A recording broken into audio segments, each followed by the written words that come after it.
TemTem has been in steady tweaking development for years. It originally launched to mostly positive reviews back in 2020. It had a period of early access, and then it's had kind of ongoing maintenance as it's grown into one of the most highly regarded Pokemon copies. And I booted it up, and I was pretty shocked, to be honest, because it's just Pokemon.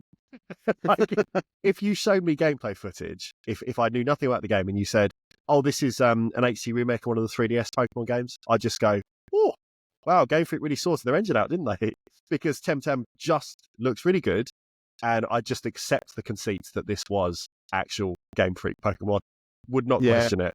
Like, there's slight differences. The creatures are kept in digital cards rather than Pokeballs in order to drag the Pokemon framework kicking and screaming into the chip and pin era.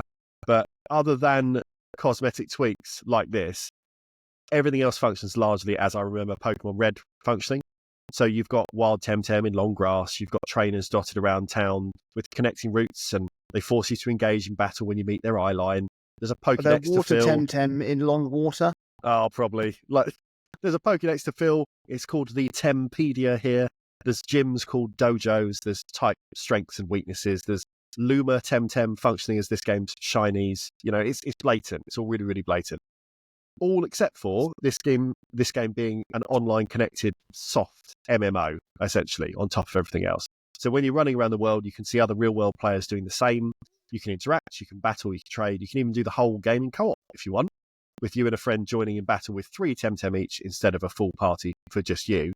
And then you can do it that way to take down the world's challenges. There's customization with different outfits, which for the longest time were tied to paid premium battle pass style unlocks. But the reason I tried this game out this month was that the monetization has recently been switched off wholesale, with the developer reverting all previous paid unlocks to just being in-game rewards, just flatly removing the ability to pay in any way beyond the original purchase price.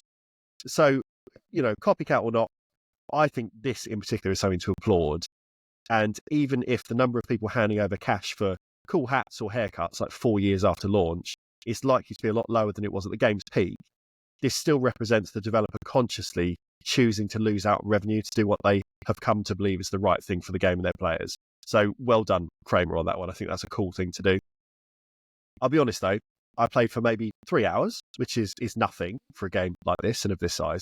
And I basically decided to call it a day until just a few days ago, like a week or so maybe, TemTem Swarm released into early access, and Steam popped up to say, you own TemTem, you might like TemTem Swarm.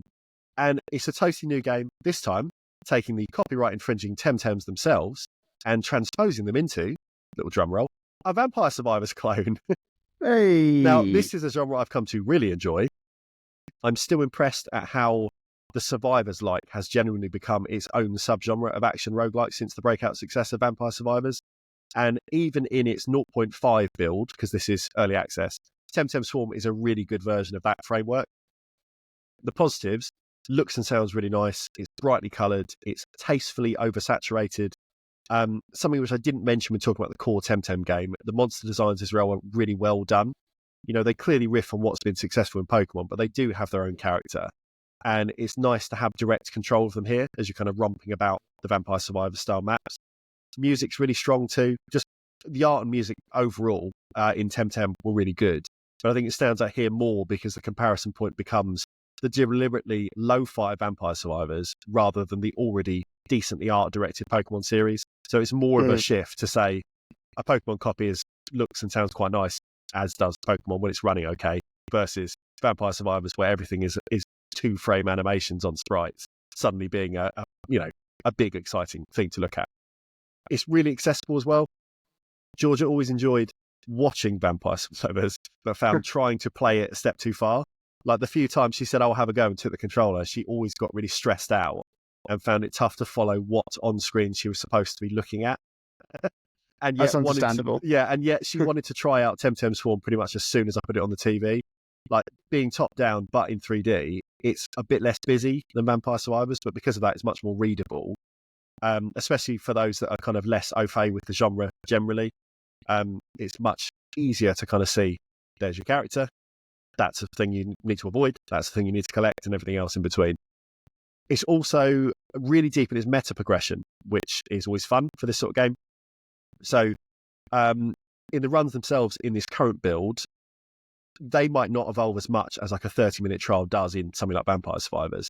But the way you level up here is by first achieving certain in-game goals to unlock kudos badges. So maybe you beat a boss in a certain time, or you do a certain amount of damage using a specific character or trait or something, that kind of thing. And then you use these unlock parts for kind of character-specific skill trees, which can then be boosted chunk by chunk by the currency you're earning anyway.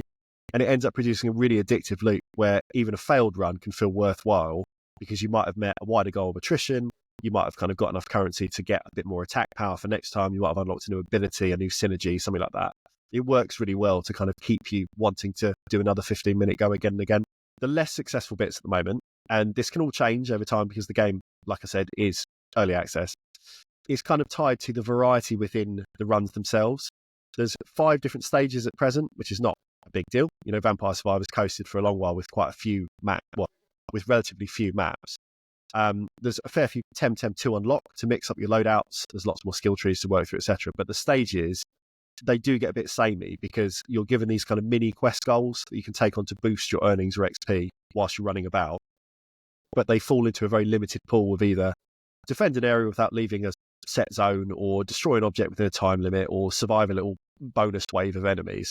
And even just adding a few more options here would go a long way to start to make the game feel more compulsive and exciting outside of just kind of the upgrading addiction loop, which all Survivors clones kind of subscribe to. But it is decent, and it's £8, I believe. You know, it's very cheap for what it is. It seems like all the teams making these kind of Survivors copies have really latched onto that idea that it's like, leave it quite cheap. If people like it, it'll sell gangbusters and you'll make your money that way. You know, because Vampire Survivors now is in the bestseller for Steam every single week, despite being about 10 pence and lasting about 500 million hours if you want to get real like weed deep in it. So basically, I think Crema make really good stuff. I'd like to see them explore more of their own IP and ideas in the future. But for now, I've played a lot of TemTem Swarm, and I will definitely report back in the future, especially if it gets any more kind of significant updates on the road to version 1.0. I don't know how long their roadmap is currently looking, but for now, there's plenty to do. You will get your £8 worth if you want to give it a go.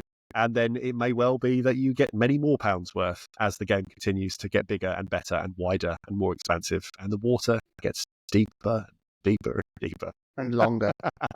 And that's what I meant. I got a joke wrong. I'll leave it in. Just make me look a cunt. It's fine. Nah.